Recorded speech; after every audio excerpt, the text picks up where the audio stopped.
जीव हमारी जाति है, मानव धर्म हमारा। हिंदू मुस्लिम सिख ईसाई धर्म नहीं कोई न्यारा।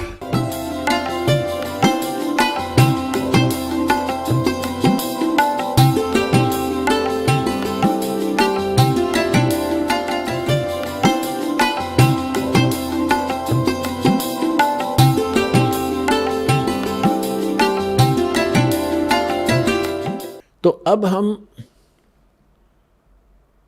अब आपके प्रारब्ध में जिसके जैसे आप दुखी हो तो पाप से हो, सुखी हो पुण्य से हो, अंडरस्टूड है।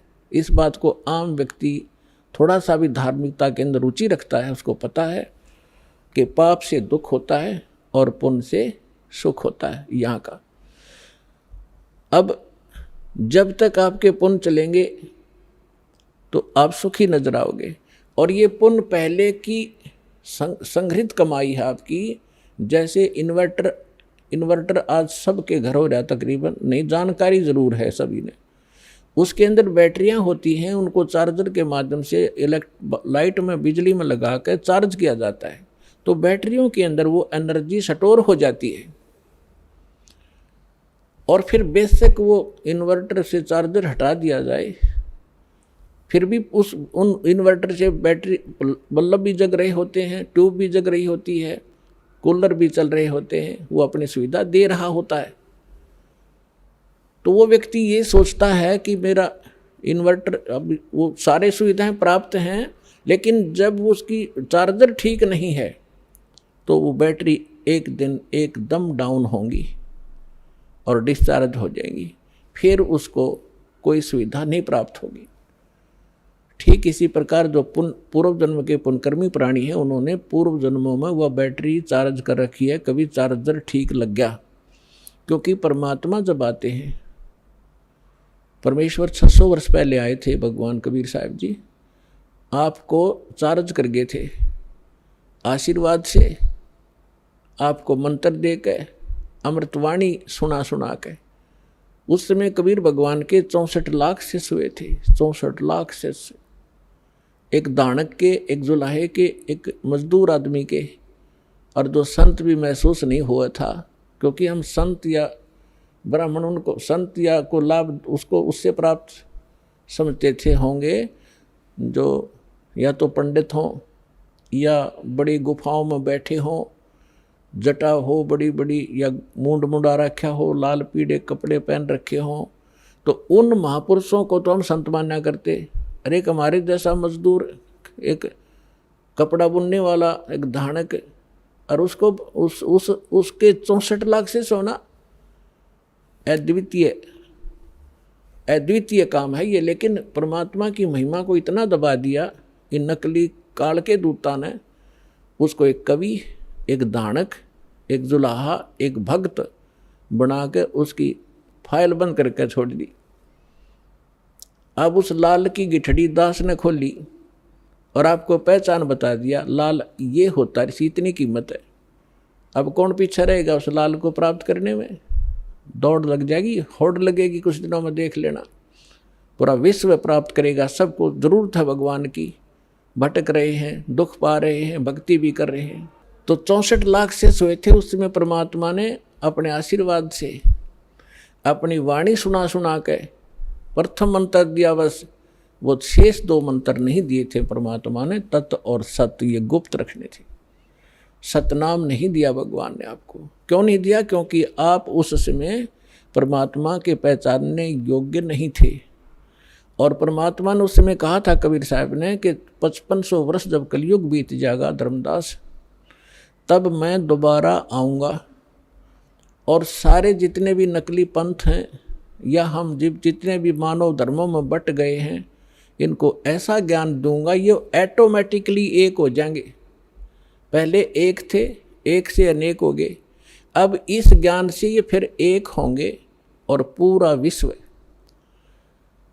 विश्व ये भक्ति करेगा और सबका कल्याण होगा जो मर्यादा में रहेंगे।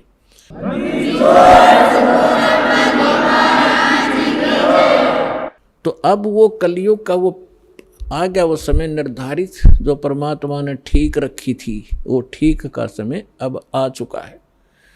और इसलिए परमात्मा ने ये यथार्थ ज्ञान और ये सारे नाम आपके रूबरू करवाने का आदेश दास को दे दिया। तो उस समय परमेश्वर ने आपकी बैटरी चार्ज करी थी और वो बैटरी चार्ज करके आपके अभी तक उसी चार्ज से आपको मनुष्य जीवन प्राप्त होते हुए आ रहे। परमात्मा के विधान में है कि 2 प्रकार से मानव शरीर प्राप्त होता है। एक तो पिछली भक्ति की कमाई से कंटिन्यू आपको 10, 20, 50, 100 मनुष्य जन्म भी हो सकते हैं, इससे अधिक भी हो सकते हैं। वो आपके संग्रहित उस बैटरी चार्ज पर डिपेंड करता है कि किसने कितनी कर रखी है। लेकिन उन मनुष्य जीवन के दौरान यदि सत भक्ति यानी पुनः फिर चार्जर नहीं लगा तो फिर कोई लाभ नहीं होगा। फिर 84 लाख योनियों का आपको दंड भोगना पड़ेगा। अब दूसरी प्रकार का जो जन्म होता है वो होता टर्न वाइज। एक नंबर आधार से आपको परमात्मा ने विधान बनाकर छोड़ दिया था इसके लिए कि एक मानव शरीर प्रत्येक जीव को अवश्य प्राप्त होगा। 84 लाख प्रकार के कुत्ते, गधे, सूअर की योनियां भोग के और फिर एक मानव शरीर उस प्राणी को अवश्य प्राप्त होता है। तो कुछ तो ऐसे मानव शरीर प्राप्त प्राणी हैं जो टर्न वाइज मानव शरीर प्राप्त है, और एक वो हैं जो पिछले बैटरी चार्ज थी, उस पिछले संस्कारों से मनुष्य जीवन कंटिन्यू आ रहा है आपका। तो जिनका जो पिछले जन्म में मनुष्य से ही मनुष्य जीवन प्राप्त किया है, आज उनके अंदर भक्ति की कसक ज्यों की तो है, और वही पुण्यात्माएं भटक रही हैं भगवान के लिए। तो परमात्मा की चाह में वही चलती हैं, क्योंकि उनके अंदर वो कसक विद्वान रहती है, वो भूल नहीं पड़ती उनको। तो कोई तो बचपन से ही कोई ना कोई व्रत रखने लग जाता है, परंपरागत साधनाएं करते हैं, फिर जैसा भी कोई चलता फिरता भी कोई मार्गदर्शक मिल जाता है वो भी स्वीकार कर लेते हैं। फिर संतों के पास जाते हैं, सुनते हैं कि भाई गुरु बिन मोक्ष नहीं होता।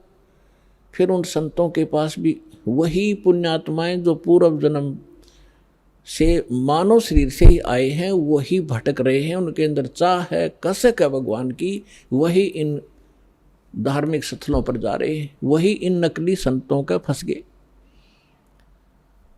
अब ये 2 प्रकार से मानव शरीर प्राप्त होता। तो 600 वर्ष पहले आप जी परमात्मा के संपर्क में रहे थे, आपने चार्जर ठीक लगाया था, और उसके कारण आज तक आप मनुष्य शरीर प्राप्त करते हुए आ रहे हो, और आपके अंदर आज भी चाह है भगवान की। तो पीछे आप मानव शरीर से आए हैं। आप सुन रहे थे जगत गुरु तत्वदर्शी संत रामपाल जी महाराज जी के मंगल प्रवचन। अधिक जानकारी के लिए विजिट कीजिए हमारी वेबसाइट www.jagatgururampalji.org। संत रामपाल जी महाराज जी के शुभ आशीर्वाद से पूरे विश्व भर में 500 से भी ज्यादा नाम दीक्षा केंद्र हैं, जिन पर संत रामपाल जी महाराज जी द्वारा ऑनलाइन निशुल्क नाम दीक्षा दी जा रही है। अपने नजदीकी नाम दीक्षा केंद्र का पता करने के लिए संपर्क करें 8222880541।